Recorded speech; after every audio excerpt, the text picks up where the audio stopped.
Bom dia, galera. Hoje, excepcionalmente, nós vamos trabalhar com uma aula gravada. Para tanto, eu trouxe para vocês uma reflexão muito profunda que aconteceu, né, no dia 1º de novembro de 2019. A respeito, foi uma matéria que a Voz da Serra, né, trouxe a respeito da vida após a morte, do enterrar os mortos, como eles falaram, né? Desde tempos idos, o ser humano, quando se entende por gente, se entendeu por gente, ele começou a perceber que ele deveria enterrar seus mortos, né? E a bem da verdade é que, desde que a gente se entende realmente por gente, que a gente não sabe ainda lidar com essa situação, né? O sentido da vida, a busca de sentido para a vida, sempre foi uma perspectiva buscada, idealizada pela filosofia, pela própria ciência, né? A ciência, no caso, tentando buscar longevidade, né? Continuar, dar mais, estender mais dias e anos à nossa própria existência. E uma coisa me chamou a atenção essa semana, que foi, nós perdemos na paróquia de São Roque, né, onde eu participo, uma senhorinha, Dona Luísa, que participava assim, muito ativamente da igreja, desde sempre. E ela faleceu aos 101 anos, olha que maravilha. Mas me chamou a atenção foi justamente um colega que ao se despedir, se lamentou. E eu falei assim, meu Deus, será que eu sou estranho mesmo? Eu sou um ET? Porque eu não me lamentei, eu fiquei feliz por ela. Afinal de contas, a tia Luísa, ela viveu 101 anos, gente. Quem é que consegue viver, né, tanto tempo? E ela viveu bem, ela viveu intensamente, né? Patoninho, há pouco tempo atrás, estava recordando, né, conversando com a gente sobre essas questões, e ele falou assim, o importante não é viver em quantidade, não é a quantidade com que se vive, mas a qualidade com que se vive, né? E ela viveu intensamente, não importa o tempo que ela viveu, mas ela viveu intensamente. E aquilo me fez parar para pensar, né? Desde tempos idos, que as religiões buscam dar, né, através da fé, uma explicação para a qual tanto a ciência quanto a filosofia, então no caso a razão, né, e a experiência não dão conta.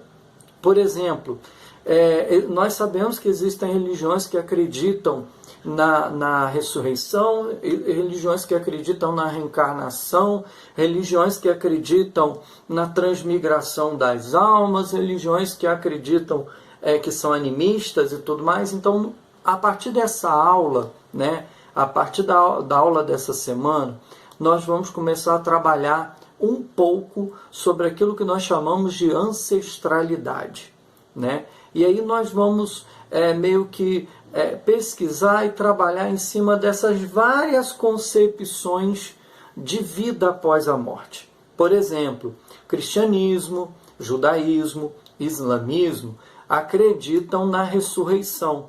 Obviamente que cada qual à sua maneira. Por exemplo, o judaísmo ele é dividido em algumas correntes, né, de pensamento religioso.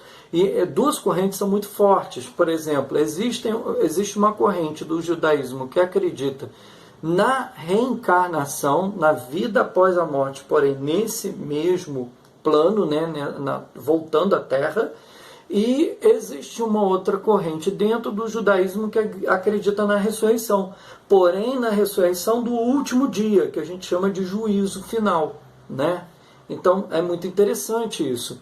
No caso do islamismo, eles também acreditam na ressurreição, eles só acreditam na ressurreição, não acreditam na reencarnação e acreditam na ressurreição no dia do juízo, tá? O cristianismo, que a gente vai trabalhar também daqui a pouco, né, mais adiante, algumas semanas depois, ele trabalha em cima da ressurreição, tá? Só que dentro de dois parâmetros. Existe o juízo particular e o juízo final. e aí a gente vai trabalhar isso, mas é um assunto mais para frente. Eu queria hoje falar rapidamente da concepção da reencarnação de algumas religiões. Por exemplo, o budismo acredita na transmigração das almas. O que seria isso? Para os budistas, o que é a transmigração das almas? É um tipo de reencarnação aonde os seres, né, iriam reencarnar em vários estágios, dependendo da maneira como ele viveu a vida dele. Então ele pode tanto reencarnar num ser humano, como reencarnar também como animal, tá? E aí isso é um conceito budista que é assim muito praticado e muito visto entre eles.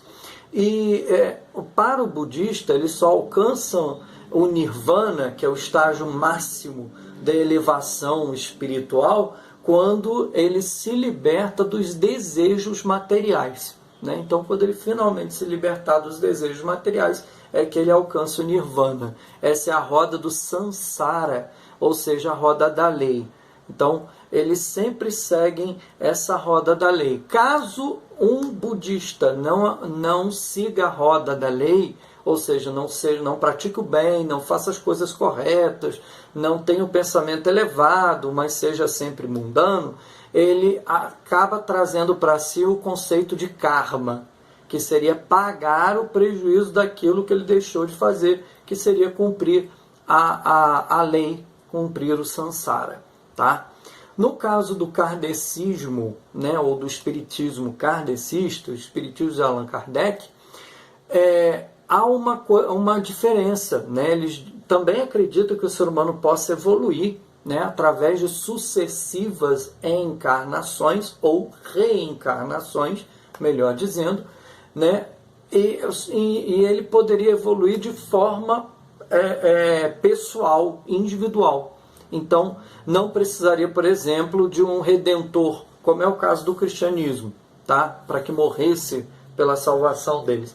Eles mesmos iriam evoluir gradativamente. Por quê? Porque eles acreditam que Deus criou os seres humanos do jeito que eles são, além do bem e do mal. E à medida em que eles vão evoluindo, aprendendo a fazer as suas escolhas, é que eles vão alcançando o estágio mais elevado, até que finalmente eles não precisem mais reencarnar, tá?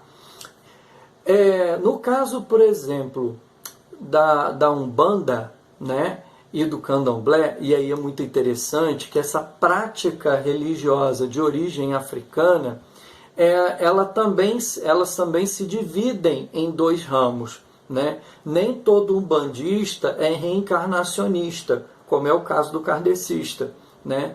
Alguns umbandistas, eles acreditam, por uma questão de tradição, por uma questão de aculturação, né? Por eles receberem toda essa cultura, essa carga, tanto da África, quanto também do cristianismo aqui no Brasil, isso é muito comum, eles então ficam também divididos. Há um grupo que acredita na ressurreição, inclusive com práticas católicas, tá?